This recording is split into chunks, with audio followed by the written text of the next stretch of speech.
Son günlerde ülke gündemine yoğun şekilde yansıyan, Bingöl ilinde meydana gelen çocuk mağduriye yönelik cinsel istismar ve hürriyeti tahdit suçu iddiasıyla alakalı olarak Bingöl ilinde bulunmaktayız. Meydana gelen olayın vahameti toplumda yaratmış olduğu infial, şüphelilerin kamu görevlisi olmaları ve baroların kamu hizmeti yürütmesinden doğan sorumluluğa istinaden bölge baroları olarak söz konusu bu olayla ilgili Bingöl'de toplanan bölge baro başkan ve temsilcilerin almış olduğu ortak karar neticesinde Bingöl Cumhuriyet Başsavcısı, soruşturmayı yürüten Cumhuriyet Savcısı ve mağduriye vekili ile görüşülerek söz konusu soruşturma dosyasına müdahalelik talebinde bulunulmuştur. Bu karar ve talep doğrultusunda söz konusu olayın sonuna kadar yerelde Bingöl Barosu ve genelde de bölge baroları olarak takipçisi olunacak,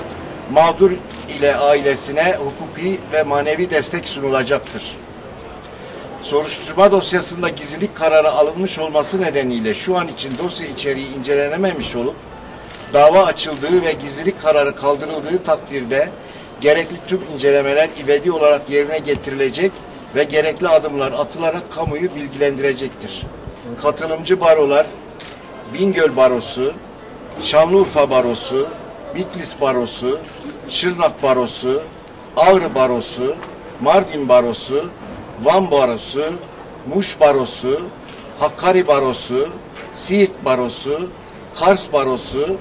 Iğdır Barosu, Diyarbakır Barosu ve Batman Barosu.